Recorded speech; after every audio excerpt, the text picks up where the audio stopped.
Hi everyone, welcome back to my channel, welcome back to my greenhouse. My name is Joe. We have had really bad, really grey, cold weather, November weather here in southern Germany for the past couple of weeks. But today the sun is out and I thought it would be the perfect opportunity to put a video together for you using a little bit of this wonderful sunshine. And in today's video, I'd like to feature a group of plants that I love growing. I have been growing them for many, many years alongside my cacti, both inside a greenhouse, but also outside in the garden on the terrace. They're wonderful succulent plants, ornamental plants, and here's a few fun facts about them. The plants we're going to talk about today actually belong to the group of asparagus plants within the kingdom of plants. Asparagus. So here's a group of succulent plants coming that is actually closely related to asparagus. Also, these plants have been used by humans for over 10,000 years. So succulents that have been around humans and have been used by humans for over 10,000 years. And the third fun fact, these plants occur originally only within sort of the Central Americas, but today they actually grow all around the world and they are being used, and not just as ornamental plants, as I say, all around our planet. So if you'd like to find out which group of succulent plants I'm actually talking about and that I'd like to give you a little bit of a summary on today, then stay tuned because this is the video for you.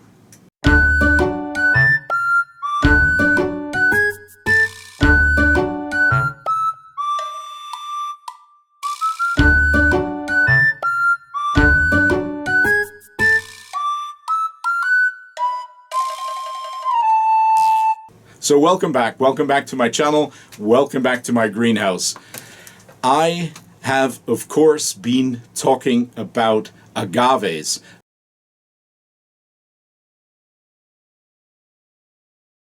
Now, agaves, interestingly, are plants, as I said in the intro, that occur originally only in the sort of Central Americas, and that is from the southernmost United States, from California across Arizona, New Mexico, into Texas, and then across Mexico, all of Central America, and up to about the northern part of Colombia and Venezuela. That is the original area that these plants have actually come from. The first agave plant, probably an Agave americana, was brought to Europe back in the early to mid 16th century. And originally they were prized, precious ornamental plants that only the rich could afford to grow. Over the centuries, though, they have spread across the entire planet.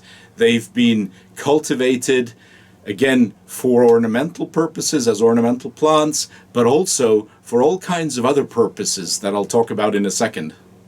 Now, interestingly, the molecular genetic research of the last 15 to 20 years has actually shown that agaves are a subfamily within the family of the asparagus plants in the kingdom of plants. So they are relatively closely related to the asparagus that you and I know as a plant, as a vegetable, as a dish that many of us enjoy eating. Now, agave plants have also been used for over 10,000 years by indigenous peoples in Mexico for religious purposes, for the purpose of making traditional drinks like pulque, but also well known, of course, agaves for the liquor called tequila or mezcal. And the key ingredient to the tequila is, of course, an agave aptly named Agave tequiliana. But agaves have also been used by humans for their exceptionally strong fibers that you can produce from within the leaves. And these fibers, or sisal, they are produced from yet another agave, a famous agave called the Agave siciliana.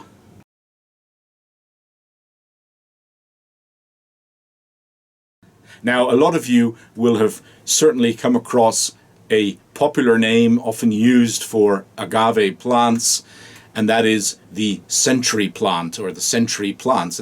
And that's a little bit of a misnomer, because the name, of course, suggests that the plant either takes, 100 years, a century to grow and to flower, which in fact it doesn't. It does take a long time, usually 10 to 30, sometimes 40 years for an agave plant to reach flowering maturity and to produce a flower stalk. They've got these typical long, thin flower stalks with lots of little blooms attached to them. So yes, they are called century plants, but neither do they need 100 years until they can flower, nor do they typically actually become 100 years old as an individual plant. And that's because a lot of agaves, actually, when they flower, that's when the mother plant that's been flowering then also actually dies. Not all agaves have that, but a lot of agaves show that sort of behavior.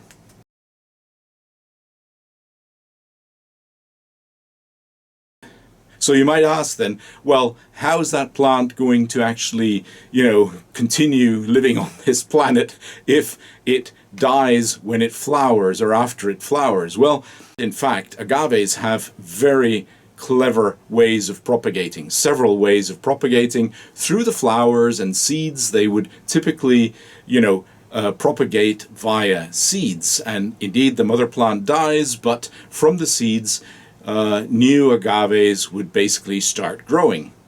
But that's not the only way they propagate, because a lot of agaves also they produce pups, and that's through a root system that, moves away from the mother plant and produces little pups, offspring that basically start growing in the vicinity of the mother plant. And that's why when a mother plant actually flowers and then dies, that is usually not the end of that particular plant, because by the time the mother plant flowers, it has often already produced a lot of offspring in its vicinity, and that's how the population continues to grow and to actually evolve.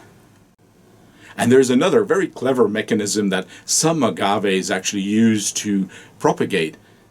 They produce so-called aerial bulbils. These are basically tiny little agave plants that start forming already on the stalk, on the flower stalks next to the flowers.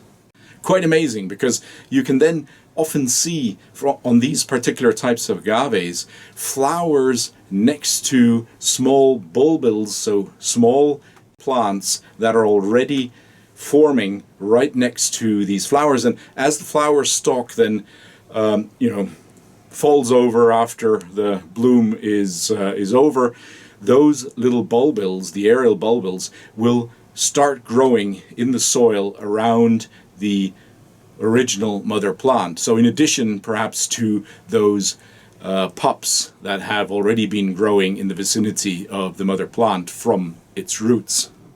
So very clever and successful modes of propagation by these amazing plants.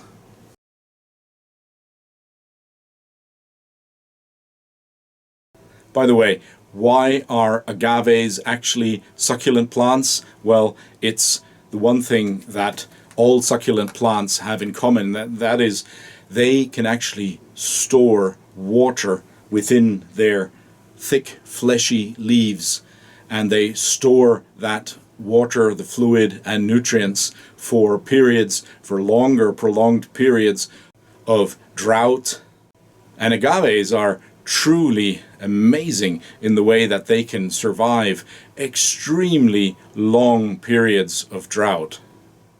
What I'm holding in my hand here, by the way, is a beautiful specimen of a Agave utahensis.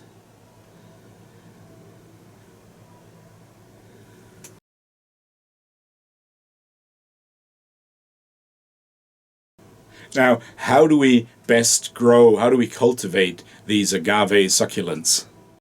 So agaves are actually perfect plants to be growing together with cacti. Not only do they just look beautiful as plants that are growing in between cacti, placed in pots in between a group of cacti in your collection, or people also, if you've got the right climate, so warm enough, i.e. no prolonged frost in the winter, then you can actually also successfully grow agaves outside in your garden, which of course people, say in the southern United States, do because they are such wonderful, beautiful additions to every arid garden.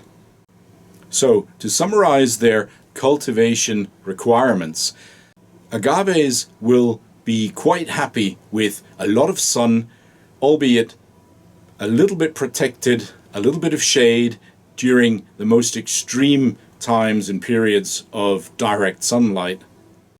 Like cacti, they don't need a huge amount and very frequent watering even during the growth period. In fact, it's really important that their substrate, especially if they're grown in pots, that their substrate dries out completely before you water them once again. Similarly, they won't need a lot of fertilizing unless you want them to grow really fast. I use a normal cactus fertilizer, so a low nitrogen fertilizer for all my agaves as well. The substrate can be pretty similar to a cactus substrate, something very gritty, something that's actually very permeable for water. I add generally a little bit more soil to the substrate, so not just mineral components, but I do actually have about 70-80% of the substrate for the agaves also as mineral components, so pumice, lava, sand, and then I also add about 20-30% more, organic soil, peat-free though. They are perfect pot plants, and it depends a little bit on how large you would like your agave to actually grow. If you like them to grow fast and large, then repot them frequently, put them in quite large pots. They don't have to be very deep, but you can actually use larger pots and trays than you would normally for a cactus. Agaves have quite shallow roots, so they don't really need a deep trough or a deep pot.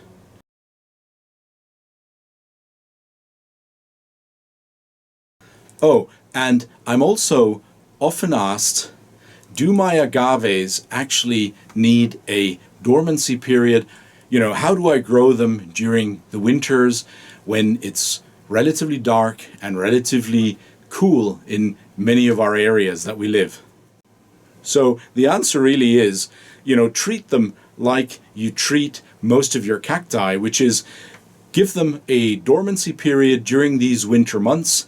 Because it's so much cooler and drier and usually also so much less sunlight during these winter months, their photosynthesis will actually wind down anyway. So keep them dry, keep them cool, and don't fertilize them, don't water them, because they are also relatively sensitive to root rot if they're standing, with wet feet in wet, waterlogged substrate. They really hate that, and you will unfortunately very quickly lose the plants because the roots will rot away and the rest of the plant as well.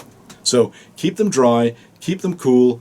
If you have a window, keep them there with some bright light, but they don't really need that much bright light either. A bit like the cacti, a nice dormancy period, and they'll be ready to perform again with recharged batteries in the spring and grow for you yet another wonderful growth season after that. And as I've mentioned, you can, of course, if you've got the adequate climate, you can grow agaves outside in the garden. And I have friends here in Central Europe who have successfully been growing agaves for many, many years outside. There are some species that are actually frost hardy. Agave ovatifolia, Agave parrii, the variation Cuesi, and also the subspecies Neo-Mexicana, but also the variation Caibabensis of the Agave utahensis is actually pretty frost hardy. And then there's also Agave scotti or scottii, which actually lives and grows successfully in mountains up to 2,000 meters in elevation in Mexico and in southern Arizona. So that's a pretty frost hardy one as well. But what's always important with these plants, they should really ideally be standing pretty dry if you can in these very cold temperatures, if you're going to try and take them down to, freezing temperatures and temperatures below 0 degrees centigrade up to -10, -15. I've heard of people successfully growing agaves in.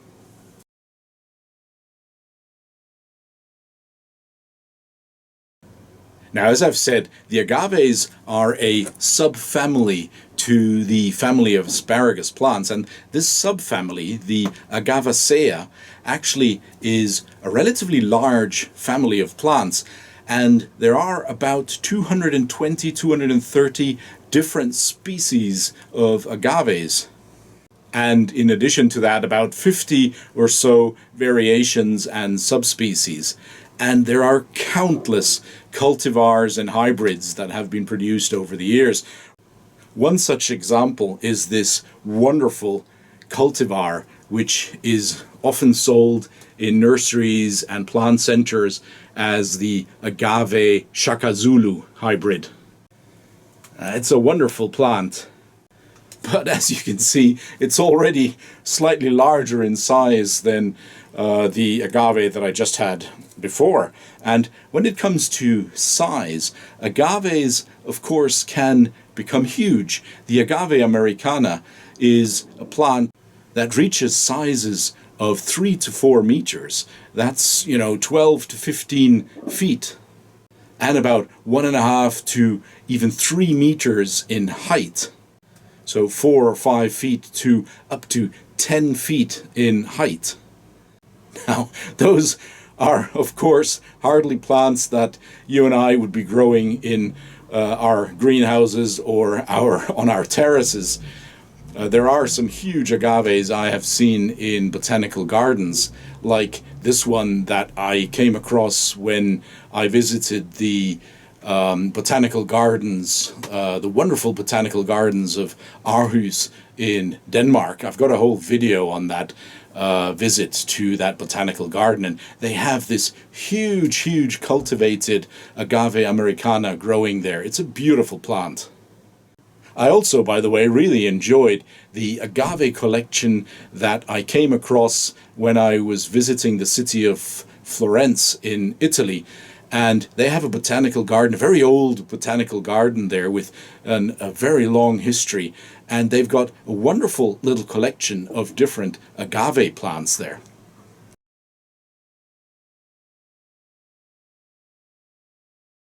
Now, of course, most of the time for our collections, we would prefer to be growing beautiful, ornamental, wonderful agaves, but those types and species and cultivars that don't become too large in size. Now, you can keep even agaves that in nature, in their habitat, would become huge plants. You can actually keep them relatively small for a long time if you actually keep them in pots and you keep them in relatively small pots. So if you choose not to repot them frequently, not to give them, a larger pot every time you repot, then they will also actually remain relatively manageable in size, relatively small.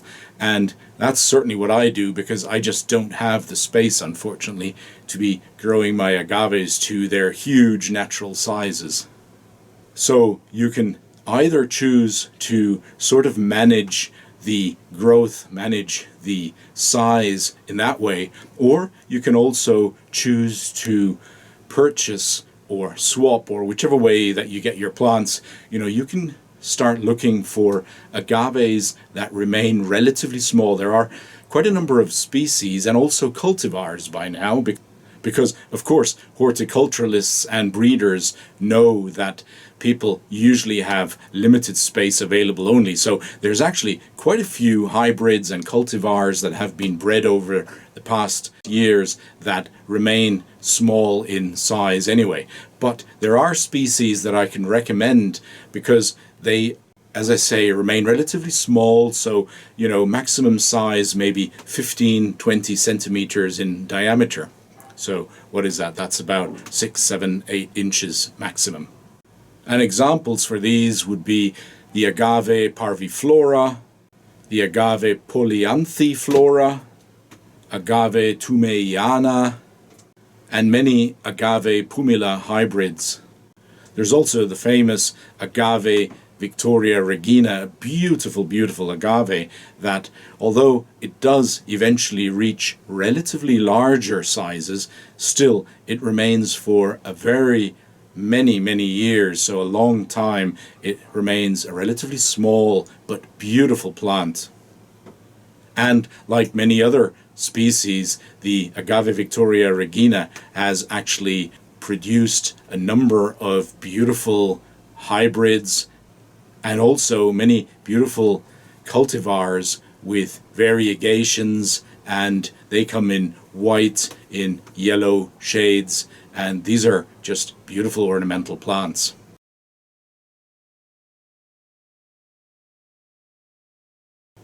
Perhaps a small word of warning: when you repot agaves, just make sure you've got a good protection, good gloves, good protection for your hands, because they typically have very hard and very painful thorns at the end of their leaves.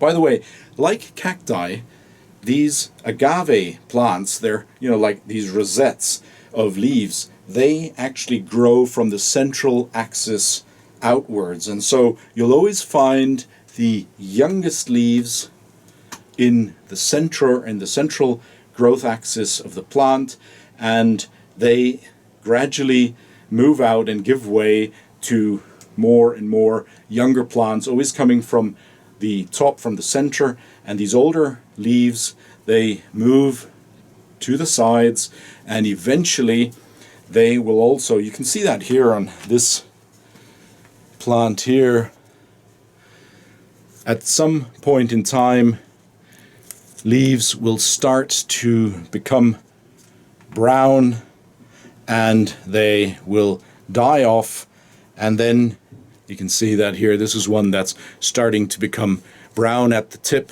and then it starts to lose the chlorophyll, the green color, so it becomes yellowish and then eventually brown, and then all you have left at the end, you can cut these leaves off like I have here, and then what you have left, of course, are the nice green rosettes, the nice green leaves.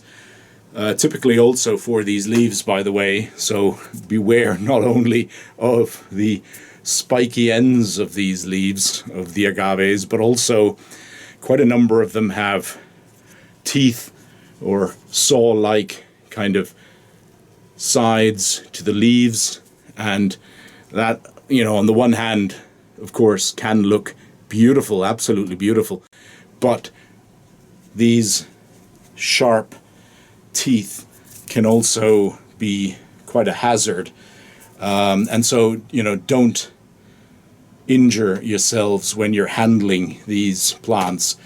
It's not too dramatic, just use common sense, and they will be fantastic plants to be growing in your succulent collections alongside your cacti and other succulent plants.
So that's it really for today. I thought I'd give you a little overview of these agave plants. They are among my favorite succulents that I just love growing. And if you found this video useful, if you enjoyed the video, just click a like, please. Leave a comment if you like, that would be fantastic. And if you haven't yet subscribed to the channel, then of course that would also be absolutely marvelous if you subscribe to the channel. By the way, hit the bell icon next to the subscribe button, and that will ensure that you always automatically get updates. So every new uploaded video, you'll get a little notification and you won't miss any information or any plants in the future from this channel. So with that, I'd like to thank you for your time. Thanks so much for joining and watching today. And I hope to see you very soon again. As always, take care and happy growing.